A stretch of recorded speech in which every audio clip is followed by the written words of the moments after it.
Cutting bell peppers. Bell peppers are as sweet as candy to eat, but tricky to cut.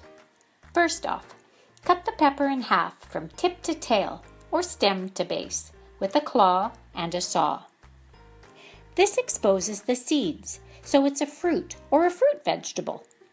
Pull out the seeds and the white pith to compost, as these are bitter and not very tasty to eat. A pepper is roundish on the outside and hollow on the inside, making it a bit challenging to cut. We recommend placing the pepper on the flattish cut side. Then, practice pepper CPR. Place your hands on top and 1, 2, 3, push and flatten it. This will break the pepper down into smaller, more manageable sized pieces to cut. Tear apart the pieces of pepper, then place skin side down, as the knife will cut through more easily.